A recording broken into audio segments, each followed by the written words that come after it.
Thank you so much. I know how eager you are all to network, and that is the real purpose of this. But we're also excited about these engaging conversations that hopefully will stimulate more conversation. I'd like to introduce our next panel about the evolving landscape of clean tech investment in New York. Um, Happy to introduce our moderator, Alex McLean, who's a partner at Harder Seacrest in Emory, Steve Bravo, the director of commercialization at NYSERDA, Rob Anstey, the CEO of GDI, as well as Tim Hoffman, program director for climate initiatives at Columbia Tech Ventures. I know these gentlemen met last night and said that they are prepared to go on for at least 2 hours given their discussion. However, we are going to keep to our earlier uh, start, our finish, and get over to the racetrack. But let's get started, guys. All right. So we'll just go ahead and kick things off. Like we said, we closed things out at Walt Whitman last night. We had a great, riveting discussion. I hope we can recreate some of that fun today. To kind of start the discussion, I think when we're talking about clean tech and about some of the macroeconomic forces facing it, we think about things that have been talked about before: retrenchment of the federal government, competition and subsidies from China, how Europe is has a focus in support of clean tech. I thought it would be good to just start with kind of a discussion of what our panelists are kind of seeing out there in the environment right now and how companies are reacting to that. So I'm going to hand maybe the mic back to Rob. Rob, do you want to kick this off a little bit and then we can kind of just have a good discussion around these points? Thanks. Always on? Okay, cool. So first off, thanks so much, Shelby, for organizing this event. Already had some great conversations. Great to see a lot of you. Um, I've been doing this for a while now. As Rami will probably tell you, maybe a little too long. We got to get to that exit.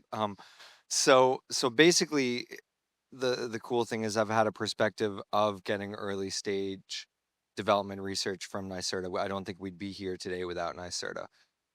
We were part of Tim Hoffman's program with EIRs through NYSERDA. We have investment from Rami, Teresa at Excel Partners, from Jennifer at New York State Ventures, Impact Capital New York. So it's sort of, we've been through these ups and downs. And I'm going to steal one line from Tim last night, that this is just cycles. This happens over and over again. With our government, policies change every time an administration changes. And I think what's important is for management, leaders, and members of this community to get through the hard times, because Tim had a really good point. If you can make it through really difficult times, then you're going to thrive during the next cycle. So this is one of those times where the companies that make it through this are going to thrive in the next upturn. The question is, how do we have to adapt to the current situation? What can different members of New York State community do to help one another to get through this difficult time? And what does it mean to be in clean tech when people are trying to politicize the concept of clean tech? And um, both NYSERDA and you have a deep bench of experienced entrepreneurs have said, at the end of the day, it's economics, right? We're not trying to force a necessary agenda or politics. We're trying to make things that make the world better and make investors a return on their investment. And how do we adapt all these things? So I think what would be great is to hear a little bit from these guys about what services they already do offer to early stage companies, and then how is this current macroeconomic environment going to change the need, or maybe need that to adjust a little bit. I can just say from GDI's perspective, entire line items in the federal budget have gone to zero, and that's the first time I've ever seen that. Entire line items that in 2024 were 400 million, zero. So there's definitely a need for New York State to step into that void and step into that gap. At GDI, one thing we're looking at is clean tech is also resilience. Clean tech is also security. Clean tech is also supply chains. All things that are priorities of the new administration. So how can we lean into those concepts without losing our focus that we need to combat climate change? Well, Rob kicked us kicked us off there as far as setting us up. So of what we're going to talk about, which is kind of the ecosystem of New York State. So, um, Shelby and Upstate Capital, thank you for organizing this panel. I echo Rob's words. This is a great opportunity for us to talk with this community about some of the changes and how New York State is reacting.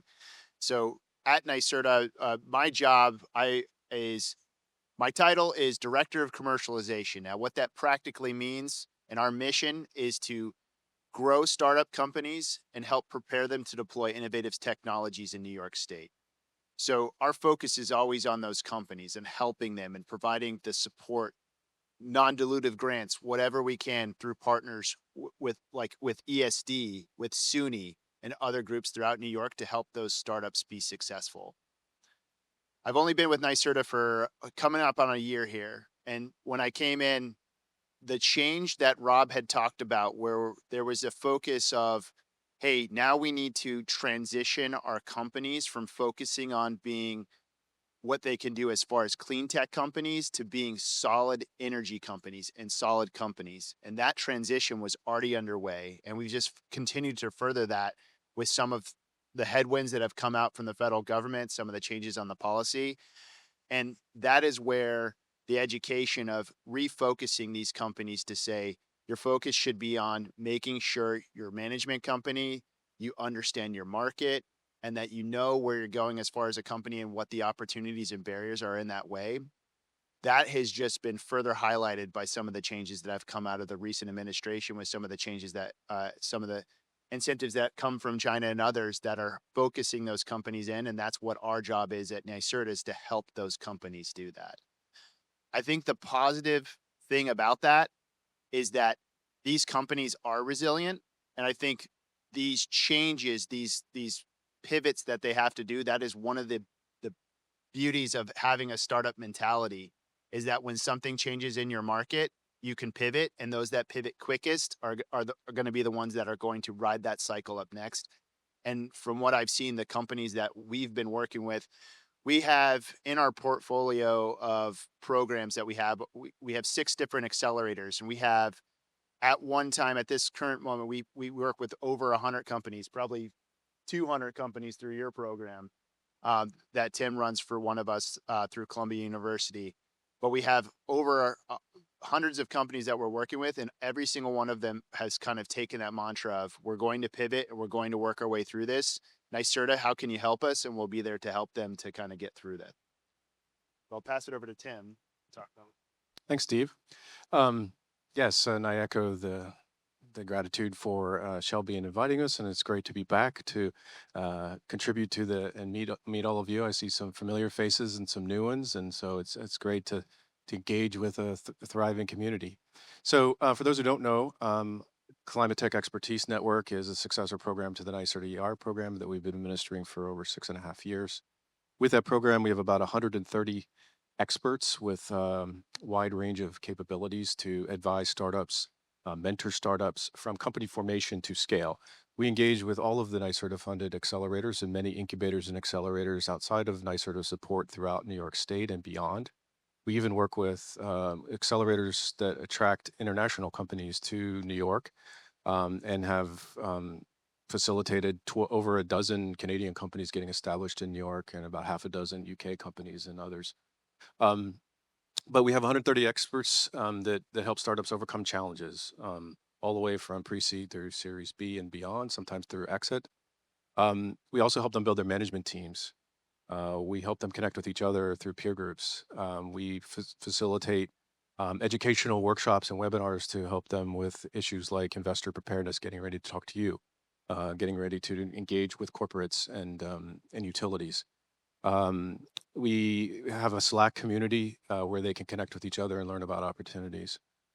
We facilitate professional services that go beyond mentoring, things like engineering drawings and pitch deck design, and among other things, with reimbursement of up to $5,000 currently. We connect them to investors now quarterly. So if any of you are interested in meeting some really promising climate tech, clean tech companies, please see me, or go to our website, climatestartupsupport.com, contact us.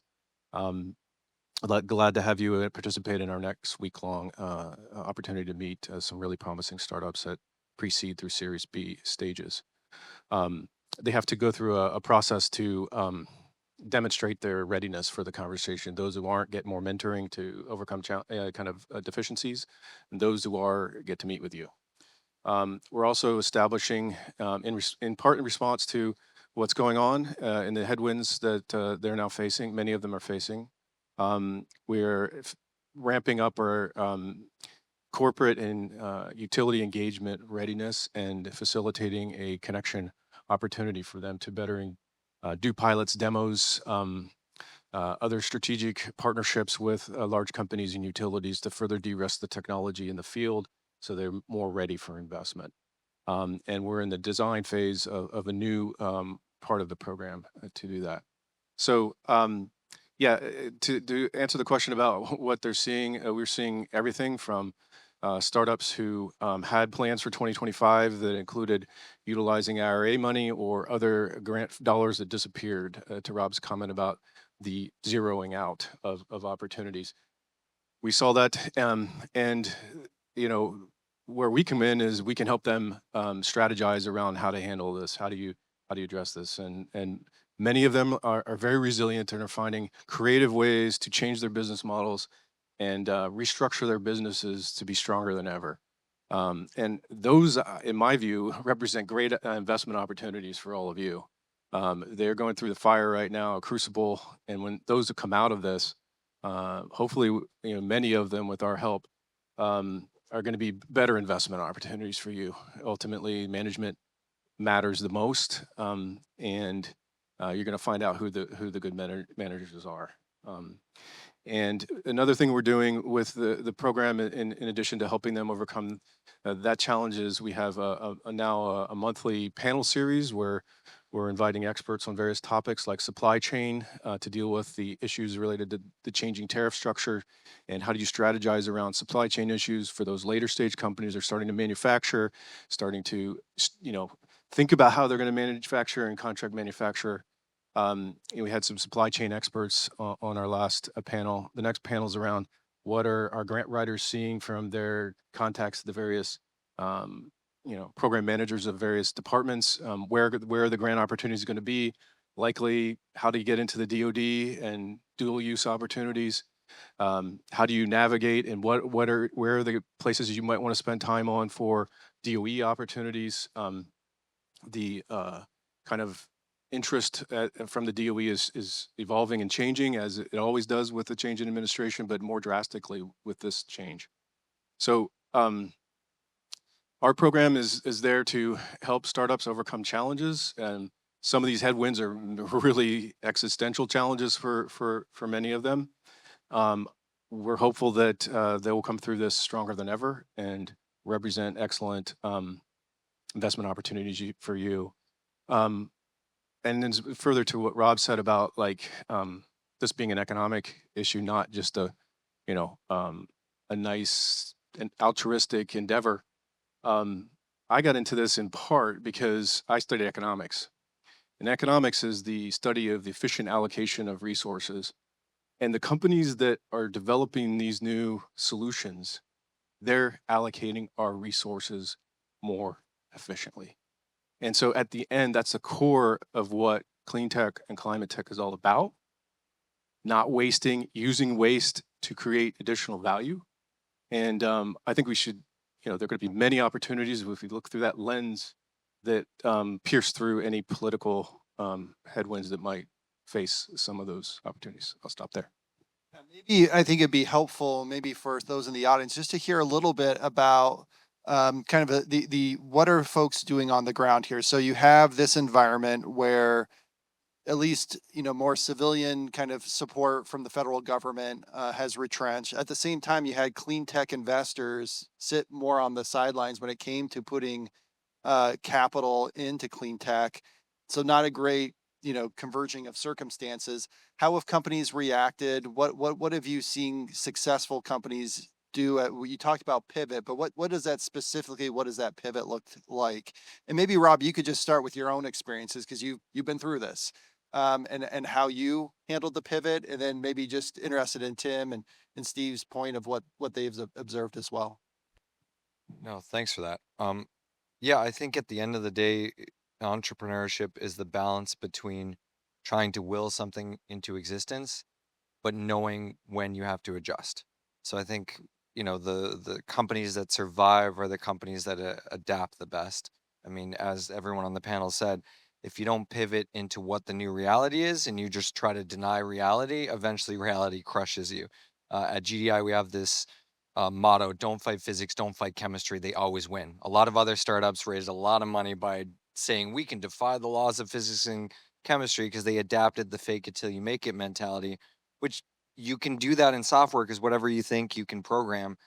But in chemistry and physics, that doesn't work that way, right? Like if physics says no, it means no. And so basically, what we've seen is that there were a lot of over promises from other battery companies making claims that they couldn't back up. We decided to try to be more transparent, more honest, and more pragmatic about it. And so we actually pivoted to the Defense Department before the change in administration, because what we heard from the Defense Department was, oh no, we take cells and most people are lying to us. And so they appreciate when you're telling a slightly less exciting story, but a more real story, because in the field, real is all that matters. And so what I do see now is I do see an opportunity where with the Defense Department, so we just signed a $1.9 million contract with Army X Tech to make wearable batteries for soldiers and drone batteries. They're a great customer because they're like, we've tested everything, we know who's full of it. And then that gives you the credibility to be like, okay, this tech is real. Then the second thing that was brought up, and I don't think we're the only ones thinking this, because Tim mentioned he has another startup he works with who is doing the same thing, is we said, okay, the days of being able to just get $200 million with a story are over. So we are partnering with the world's largest glass company, AGC, to leverage their existing infrastructure, their existing factory, and say, okay, we're not going to go raise $100 million to build a factory. We're going to work with AGC, who's done manufacturing for 100 years. We're going to leverage existing equipment, leverage existing know-how, and get to, our goal. I think I can say this publicly. Yeah. Okay. So we have a partner in Michigan, Navitas Systems, who is building a 30 megawatt hour line specifically for next gen batteries for the US Army. So that means that we don't have to go out and raise $1 billion to build a gigafactory. We just have to hit 30 megawatt hours by the end of next year. And the most pragmatic way to do that is to leverage companies that have existing infrastructure and existing know how. And Sam actually over there introduced us to Helios Climate Ventures, who liked that mentality, who had invested in some really sizzling battery startups and seen them die in the valley of scale up and seen all these issues with scale up. So that was one of the things that allowed us to close an initial 5.5 million and then a follow-on million from Helios, because their LPs said that's a pragmatic way. Right now, pragmatism is going to win over exaggerated, long-term promises. And I think at the end of the day, if you look at every advanced technology, it started in defense and aerospace. Your entire cell phone is just a variety of different DARPA and NASA technologies that eventually scaled. The cost came down, manufacturing went up, and now it's in your pocket. But 30, 40 years ago, if you wanted that kind of tech, you had to be working for the Defense Department or NASA, right? So I don't think that this is betraying the path to climate uh, change or fighting climate change. If anything, this might be a way to have nearer term revenues that make investors feel more comfortable to take the risk to still, you know, pioneer the advanced electric vehicles and the new production technology and the new storage technology that we need to combat the climate crisis, while also making companies on a path to revenue, a path to profitability in these higher margin markets. Because the truth is, the real story behind Northvolt in Europe is the business strategy never made sense. Basically, what they were telling investors is, I'm going to go head to head with Samsung, LG, and Panasonic, and my first factory is going to make a better product at a cheaper price than companies who have been doing this for 20 years and put 10 billion a piece into. That never made sense, right? Ever. And that's why they went bankrupt, because it never made sense. Next gen technologies should go into next gen markets and niche markets and advanced markets where they're going to accept the shortcomings, they're going to accept the higher price, mature the technology, and then 5, 6 years down the line, then you can go after the broader markets, the bigger markets, because you'll have worked out the kinks in manufacturing and the kinks in performance and got early adopters. And that's the same way I see this investment ecosystem, right? Upstate New York doesn't have the kind of capital Silicon Valley does, but upstate New York has a passion and a commitment to create new technologies and create additional manufacturing, so that in a few years after getting to a certain amount of revenue, I can get on a plane and go to Silicon Valley and raise a lot more money. So I think in a way this ecosystem is doing the same thing. It's pioneering technologies that are a little bit more risk, getting them to market, establishing pilot manufacturing labs here. I mean, we would not have a 20-person team in Rochester, New York, if it wasn't for Excel and New York Ventures and NYSERDA and support from the EIR program. That's what got us to here. Now we need to adjust to the times and say, for better or for worse, there's a focus on supply chain security. There's a focus on defense technology. There's a focus on putting money into critical minerals, and we can check those boxes. So let's go check those boxes. And that doesn't mean we're giving up on climate change. It doesn't mean that we're not still climate tech. And I think that's really helpful, right? You have to pivot. In the reality, we talked about the retrenchment of the federal government, but and in reality, if you look at the big beautiful bill, and I can't believe we have to call it that. It's just, I had to cite it in the CFR, the Code of Federal Regulations. It is the big beautiful. It's beautiful, but it calls for increased defense spending. And while the defense might not have the department may not have the same altruistic motives, the outcome, the end result, in many ways, is the same. But interested, I guess, in your thoughts, Tim, on this subject about what you're seeing for the companies in your cohort, those who are adapting. What are they doing well, and how do you deal with where going into the year you had maybe a $50 million budget for capital spending, a significant portion was reliant on grants that no longer exist. What do you do? Do you give up? Do you pivot? Like, how do you go about that?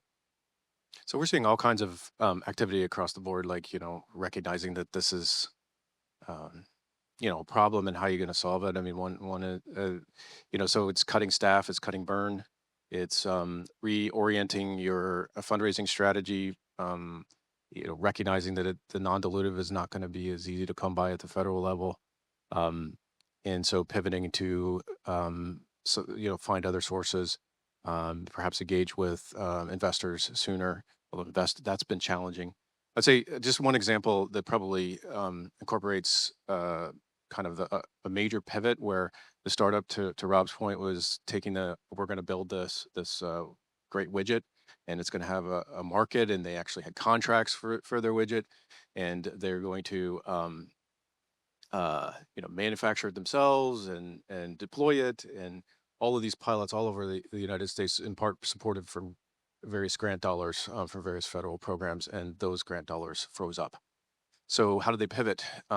They cut staff. They reoriented from making their own to finding a strategic partner to manufacture it. Redesigned the product, and actually added some additional features that came about as a result of conversation with a strategic partner, and negotiated with all of the contracts they had out there with the original version to get buy-in that this new alternative would be acceptable, and that they would continue with these pilots.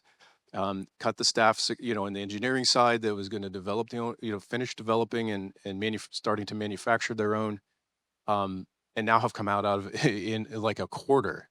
All of this happened, and with the support of their current investors.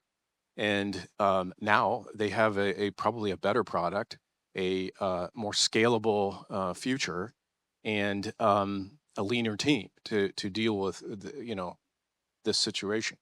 And so that's one example of a major pivot, and how entrepreneurs and good management can take a challenge like this and reorient the whole company, and come out of it stronger than they were going into it, with the financial support that they had from those non-dilutive sources.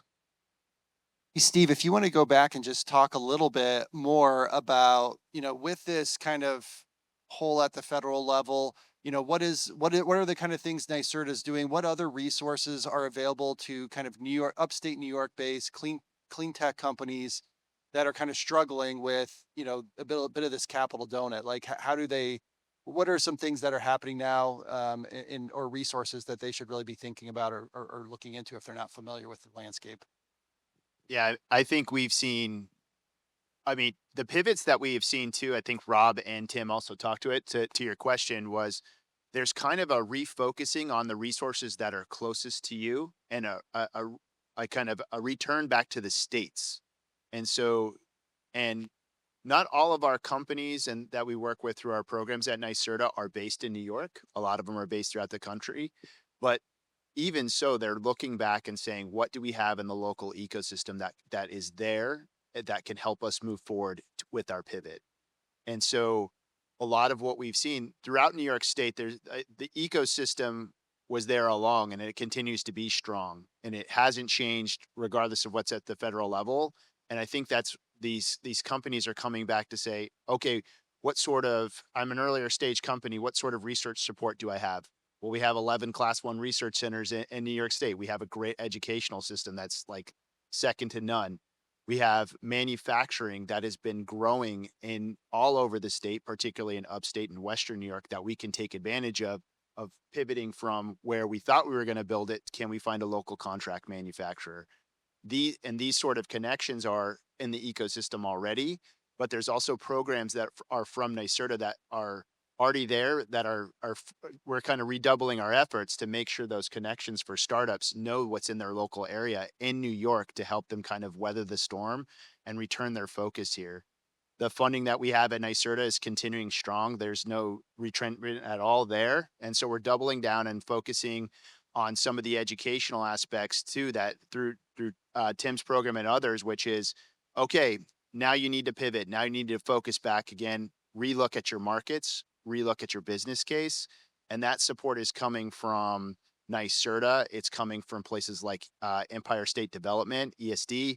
It's coming from support through the SUNY system. These are all kind of partnerships that we've seen strengthen inside New York State to help these startups over the past, like, it was in the works, but over the past 8 months, it's been accelerated, right? These changes and this refocus on your local community and how that can help you survive and weather this storm and come out of it stronger has been one of the key features. And NYSERDA and other partners, like I mentioned, ESD and SUNY are great ways. And then I think it's also going to come back to kind of the local kind of capital that's there, that are committed to the companies and the supporting those companies that are going to have impact in New York.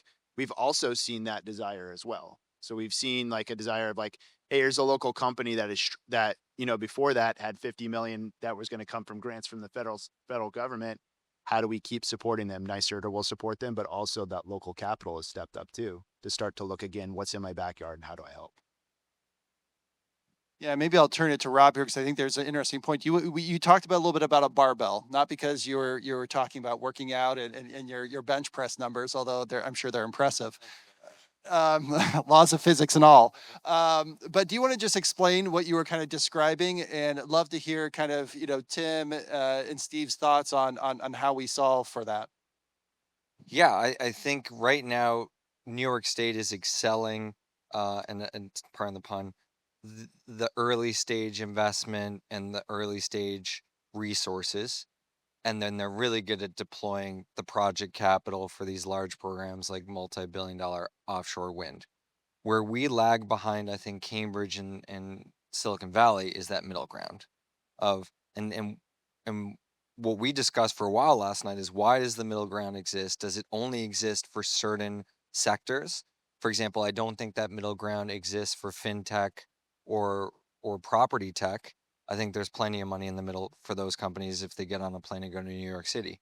But the middle ground seems to exist for hard tech and deep tech, which is really a shame because if you look at the DNA of Upstate, it was all about manufacturing, right? The Rust Belt was the heart and soul of the industrialization of America.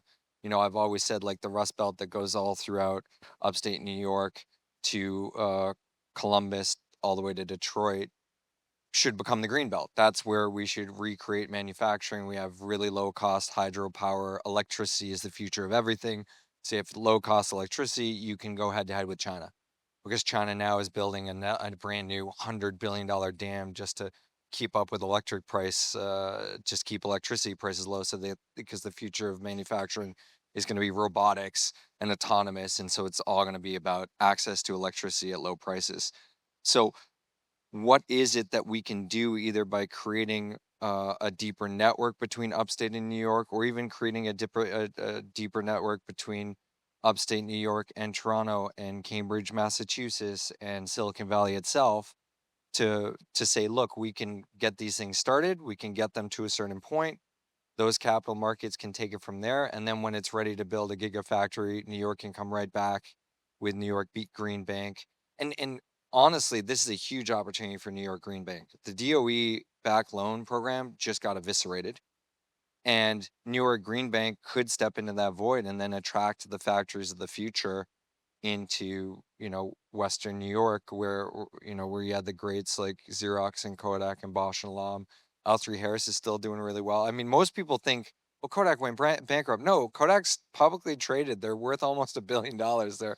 They're finally profitable again. So it's like, so it's not like it's all death and despair here. Like, there are still companies doing well in upstate New York. And I think the end of the discussion last night at getting on 10 p.m.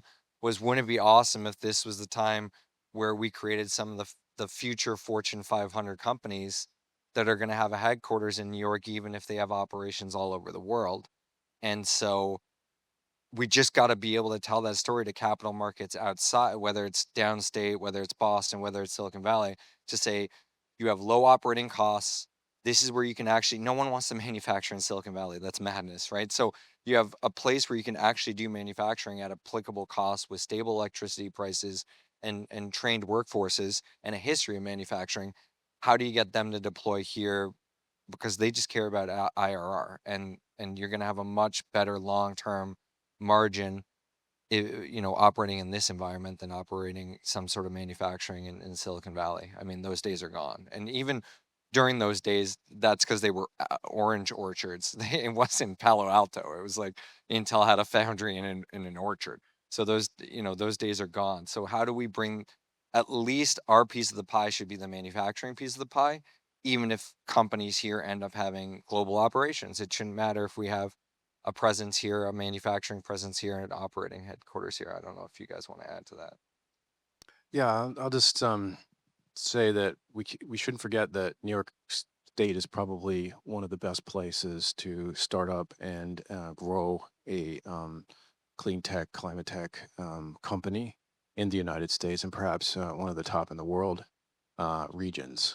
And it just does, and this is further to my kind of view in the world, is that these problems are not going to be solved by silver bullets. They're going to be solved by lots and lots of changes, small little changes and tweaks to how we run our economy. But New York is consistently in the top three of investment, in terms of these types of companies, in support, and thanks to NYSERDA. I mean, 50 years of supporting the research institutions across the state, and supporting the early commercialization, and thinking outside the box at times. And so New York is a great place, and we have a lot of we've seeds that have been planted and that could be maybe better cultivated to achieve the other end of this, the middle ground that Rob is alluding to. And I think that there are programs designed and are starting to have impact.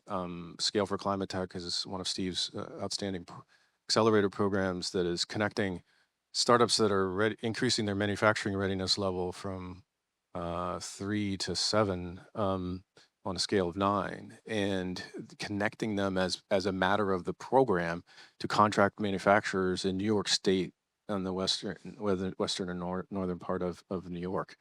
And some of the companies that better companies that are coming out of our program are engaging in those opportunities.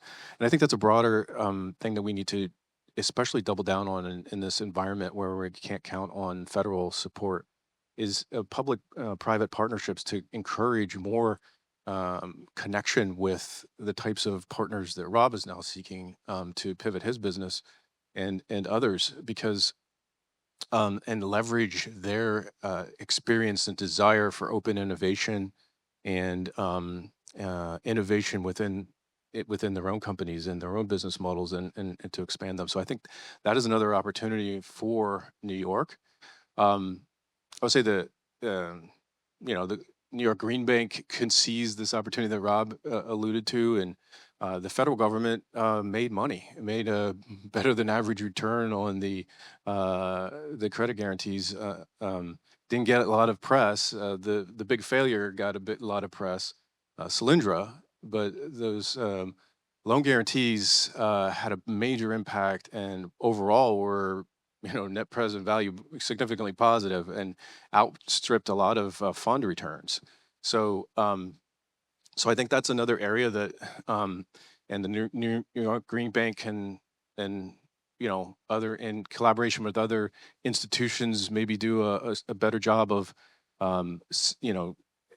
enabling, basically living up to its mission of enabling more catalytic and new financial instruments to address this shortfall during this period, and getting more of these technologies in manufacturing and scaling in manufacturing and creating even more jobs in New York State.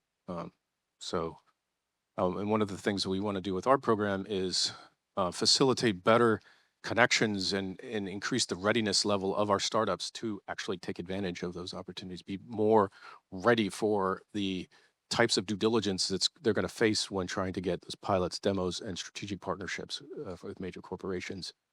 And hopefully many of them will be in New York State.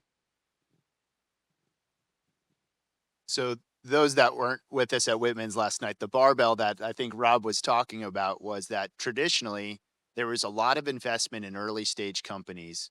Then in that middle portion, the commercial valley of death, as there's many different names for it, but that point where you have a prototype, you need a partner to help you pilot. You need a partner to help you get to that commercial scale, is where we saw a pretty big drop off. And so one of the things I was traditionally, NYSERDA had really invested in incubators. We had tried to grow those incubators going back 5 or 6 years, and we kind of primed the pump on the incubation, so that created that kind of initial barbell where you had a lot of support early on. Now we've moved into kind of helping support that little bit later stage, going into that commercial scale up to getting things out into the market, and that's where a lot of the focus of our programs are now. We're starting to see those kind of come online, as Tim had said, some of those things that are supporting manufacturing. But the other thing that we're also seeing is a refocus on finding partners to help startups do the activities around piloting their first project, finding that first commercial pilot and setting that up. And there's opportunities on the public side with where we're working with SUNY to set up and take advantage of the over 100 million square feet of properties they have in the state. They also have mandates to help kind of transition their energy balance at their campuses. So that's on the public side, but we've also seen, and this is where we've seen a bunch of growth, is we have a ton of companies in New York that are like, I want to pilot this next technology. I want to find the next high efficiency heat pump, energy efficiency. I want to transition to a new way of doing business so I can save money. That's what but nicer to what pilots are out there. So we've seen a lot of growth there that I think will help with that middle portion. And we're seeing it from, like I said, from the public side and from the private side, that I think, and these that I talked about in my intro, that transition was underway before I started. We've just accelerated that now. And I think that you are seeing, once again, these local companies, these local communities to say, how do we step in and make sure these things continue to grow? Yeah, and I think, Rob, interested in your thoughts here, but what I've observed, just as a little bit on the sidelines in a lot of these transactions, is the reality is in that kind of commercial, valley that we've been talking about, the real answer is that that's where you get funding from private sources. I mean, that's where venture capital comes into play. And you kind of, if you're an early stage company, you have to kind of go from, at least from what I've observed, where the pitch initially is, here's this big, huge problem that we're going to solve. And here's our approach for it. And we're going to test it out and figure out if this actually works. And then you figure it out and like, okay, it works.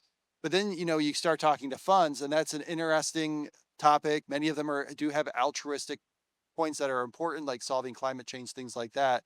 But at the end of the day, they need to see a return. They need to see an economic model that they can see as profitable.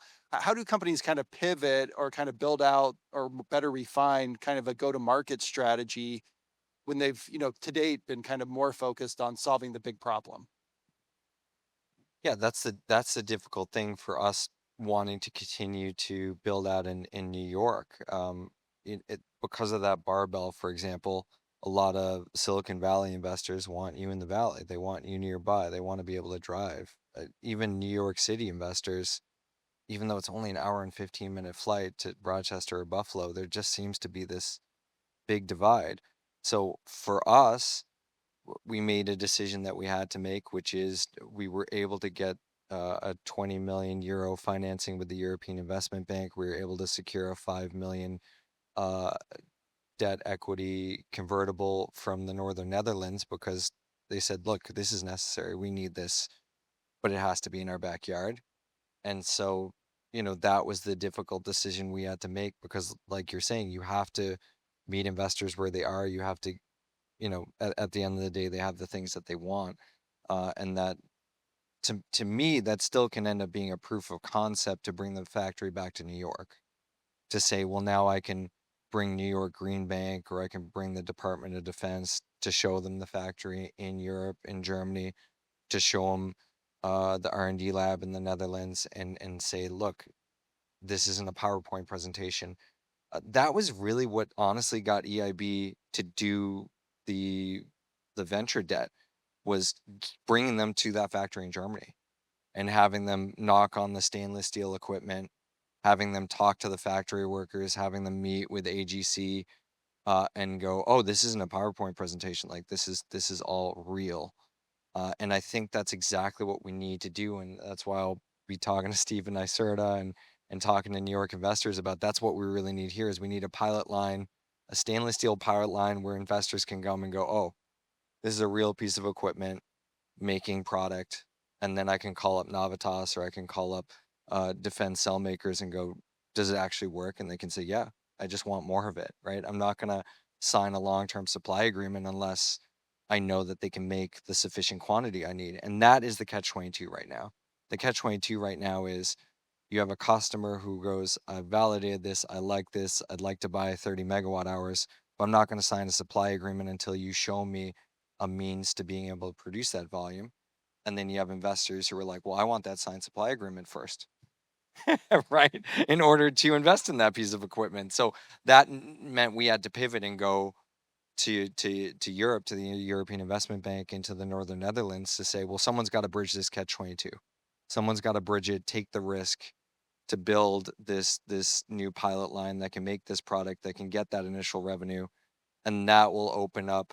In Silicon Valley, they really want to see you have at least 1 million ARR in deep tech, which is difficult. I mean, there's a $3 billion publicly traded silicon anode battery company that only hit a few 100,000 in ARR, and there were 3 billion on Nasdaq. So it's so in a way it's just bipolar. It's like, oh wait, timeout. So why are they publicly traded and worth 3 billion and they have this amount of revenue, but you need to see this amount of revenue? Well, they're already through the hump. Okay, got it. So then how do we get from here to there in that visualization so investors can one day, buy GDI stock at $3 billion on the Nasdaq? That's a good question. Yeah, and maybe I just gonna turn. I want to turn this a bit to Tim because he's our downstate component here on our panel. But you look back at the 19th century, we built the Erie Canal to connect Western New York, upstate to downstate.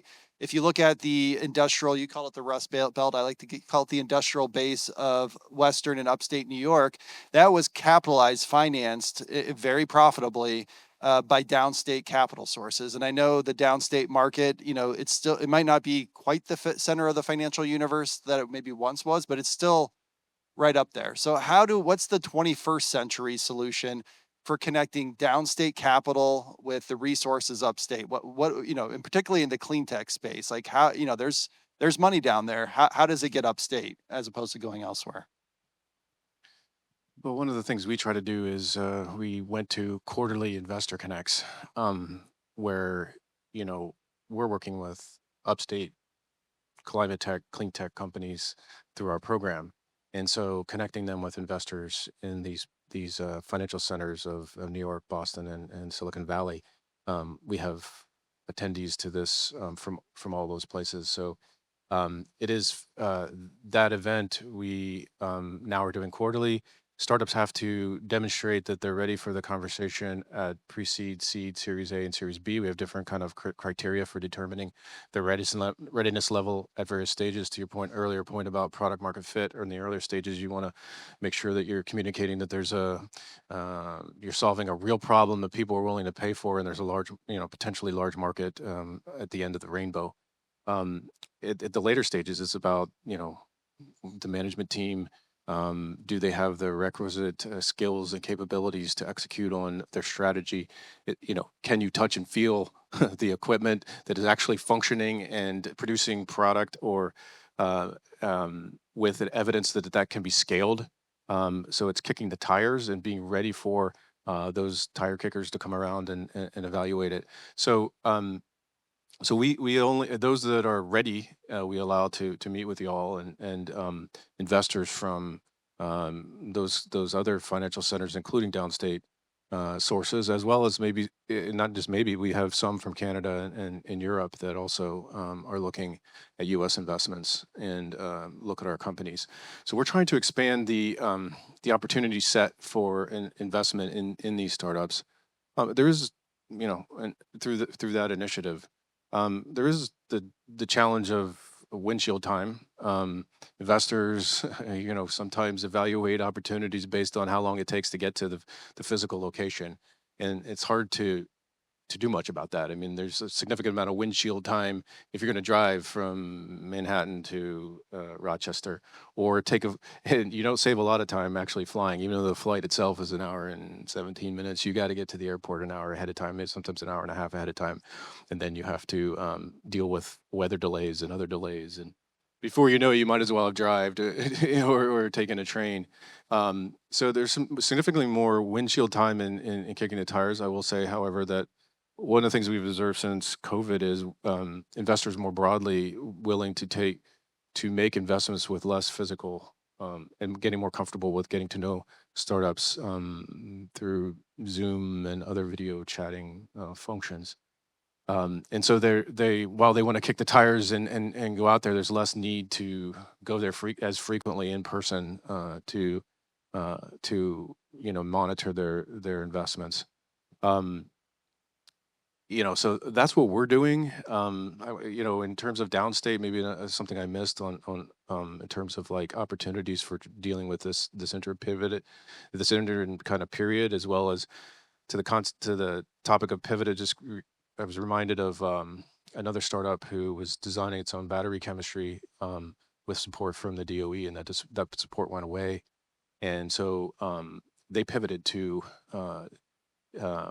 basically a device that can be installed in people's apartments in New York City, to basically a battery device that can basically act as a demand management for window air conditioners in apartments. They were able to get pilot support from Con Ed and the city to deploy over 100 of these, and now have a lot of data around what happens during these really hot days.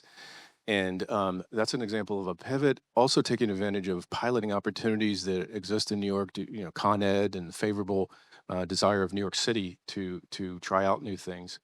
And so I think there are increasing opportunities like that for startups to pursue, to kind of get past the research and pivot to areas where there might be an economic greater economic benefit to what they're doing, and then maybe the return when they have the cash flows from that to designing this alternative chemistry for batteries.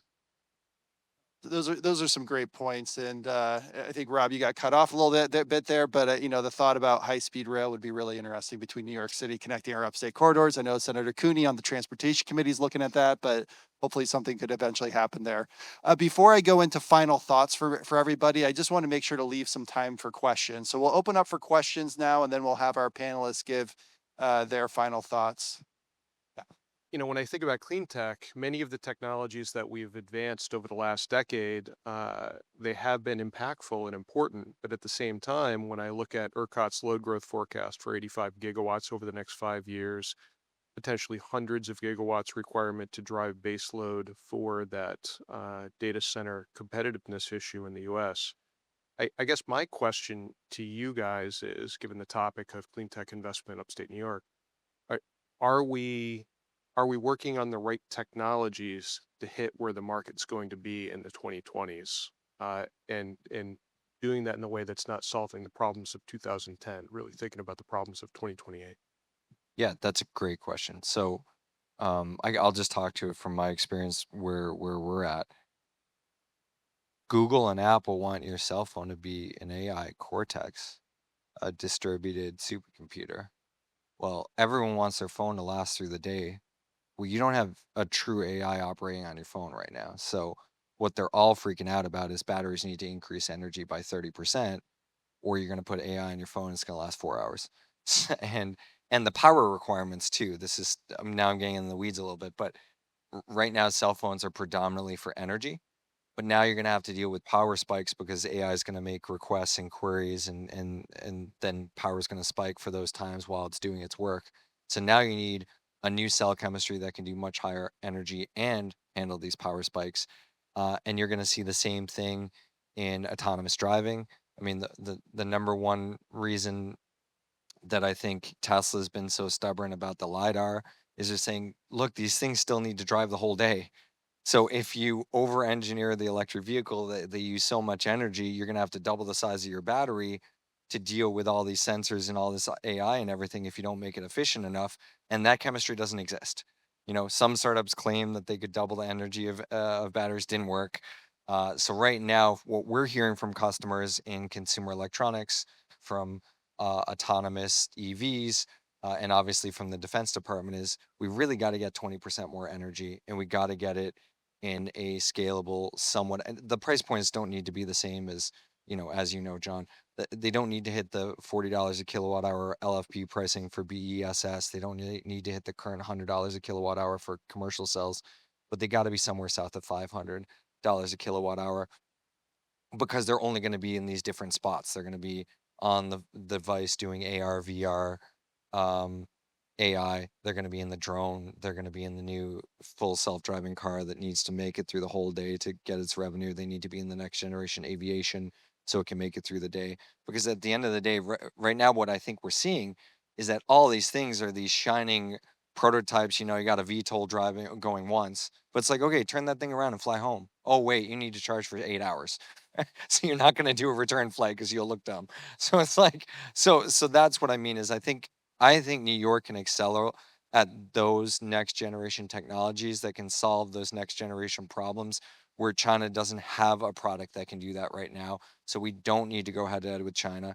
And secondly, where policy is actually on our side, where the US government saying, I don't want Chinese batteries in our AI data centers. I don't want Chinese batteries in our drones and our next generation AI devices and full self-driving car, because that's a security risk. If we do it just based on economics, we're dead. So there has to be some sort of policy, and I think both sides of the aisle can agree. Actually, I can tell you as a matter of fact, because I go to the Hill and I talk to senators and congressmen, both sides of the aisle and congresswomen, and both sides of the aisle say the same thing. We need a secure supply chain. We need this technology. We need a technical and tactical advantage over China, or we're doomed. Now, how do we put the pieces together to incentivize the investment into that? Because otherwise, once again, you're just going to see a flood of capital to the West Coast, where Andrula gets $1 billion to make drones. But but in Columbus, right? So there you go. So here's the good news. It is happening in the Rust Belt or the industrial basket. How do we make that New York? How do we get that VC capital to build those factories in New York? Yeah, and I think I'll say in the sense of, hey, what does our energy mix look like 4 or 5 years from now, right? How do we make sure? Because the data center question is really a power generation and getting power to where it needs to be question. And in New York, we we already have been thinking about where those challenges are at. At NYSERDA, we're about as all of the above challenges for the next generation of power generation we can be. Advanced nuclear, hydrogen, grid modernization. These are all research and development priorities for us at NYSERDA right now to make sure that we have those technologies when they're as soon as they're possibly available. And the great thing about this is being in New York is those are priorities. A lot of those companies are in New York, are targeting the New York market. So I think that yes, we're not just thinking about like what does the grid look like, how do we solve the grid's problems today? We look at that load growth and we're saying how are we going to have to serve that load? We need more sources. We need to modernize our grid and we need to make sure it can get it efficiently and also deal with all the other aspects, energy efficiency in the state. So that is one of the like energy data centers and nuclear have become hot topics throughout the industry. They are just as hot topics in New York with a lot of capital and a lot of energy going behind them from NYSERDA in particular and other agencies. So, what technologies can help with the data center issue? I think wind and solar have been down in price considerably, and can be built very quickly if we need power now. Wind, solar with battery energy storage, energy storage for all the reasons that Rob mentioned, but also we don't just need new power. We can also produce more output with less power. And so there are a number of technologies that startups in our program are pursuing around uh, AI chip design and reducing the power requirements. Cooling, advanced cooling to reduce power requirements. Alternative HVAC approaches to reduce the energy requirements for cooling of data centers. So we shouldn't forget about energy efficiency and just assume that more power is a must have. I mean, we're going to need more power. That's true, but we shouldn't just solely focus on that. There are a lot of opportunities around energy efficiency and getting more out of these data centers with less power. And so I think that's another area where we're seeing a number of startups with very innovative, cool technologies that, no pun intended, that I think will help with this issue. Any other questions? I know the president wants to get nuclear. The governor said they want nuclear. Is there any particular challenges seen with that energy source of that industry? I think that industry, I mean, there's a couple of challenges that are well known, right? I mean, the the timeline for developing those technologies and getting them deployed on the grid, that is one of the major issues that everyone's going to have. Um, because I mean, it is a great resource, but it just takes time to develop these new technologies, get them permitted, and get them online. I think that one of the things that New York will face in particular is not necessarily on the development, but it's like, how are we going to be intelligent about permitting and how are we going to make sure we streamline the approvals for siting those projects when those technologies come around? And I think that's one area where New York can really help itself out quite a bit, which is let's think ahead on the policy side of let's like where are the sites that we think when this technology is ready, we could do it quickly, and how do we open up more markets? Because the idea is around these small modular reactors is there's more places you can locate them so that they're more localized to the grid there. So that I think that's one challenge, but I think the other challenges are kind of universal around the development timeline. But it's good to have a concerted effort around that from both the federal and the state governments. I mean, across the lane, I think that's going to really help drive those technologies where they need to be. So we just got to, in New York, we just need to deal with the other things to make sure they get online as soon as they can be. The follow up to that. So my father-in-law is a nuclear waste engineer. You think it's hard getting permitting for solar and wind? about this yesterday, but do you think it's hard getting permitting for solar and wind? Convince someone, hey, we're just going to put a nuclear waste facility in your town, and then just wait to see what happens. So the biggest issue I think with nuclear is not the tech or the regulation. It's no one's going to take the waste. I mean, we put billions of dollars into a mountain in Utah, and at the last minute they go, nah, we don't want to do it. So we're shipping waste around the country on trains that just never stop moving long enough for, a lawyer to file something. So that's not exactly sustainable. I was going to say, I think the next piece will be there need to be regulation around not only the waste, because we can always shoot that to the sun, like, right? Yeah, it's going to be our big, yeah, it's going to be our big dumping ground. But putting the sun aside, it's also going to be, how do we get past residents' unease with having a nuclear facility in their backyard, a modular facility that's, around the block from them and where their kids play? And how do you educate the public and how do you limit lawyers like me from being able to obstruct or prevent that from going into place? But Tim, Or storing it in existing sites like Indian Point, but it's about 11 miles from my house. So I think I'm an all of the above kind of person, and I think we need to be investing in the new nuclear technologies. We need more nuclear, but it is a 2030 opportunity, 2030s opportunity. It takes more than a decade to build one of those old school boiler reactors. They did just open two of them, I understand, in Georgia. They were significantly cost overrun and very expensive from a kilowatt hour point of view. So if we're expecting power needs in a decade from now, then old school nuclear. Fusion's been 10 years away for most of my career. Most recently, I've heard that it's 9 years away, and that's been 9 years away for the last 3 years. And I joke with people in the fusion sector that like, how many years is it going to be 9 years away? It is something we should back, but it's not. We can't expect it to be online until late 2040s, in commercial scale. Small nuclear reactors, great promise. A lot of different technologies. Some of them address the waste issue and aren't going to be as big of a problem. But again, none of them are commercial today. They're at early pilots. So they're some time away. If we need power now, we need to use existing technologies, and we need to use technologies to reduce the power needs that we have to achieve the goals that we have as a country.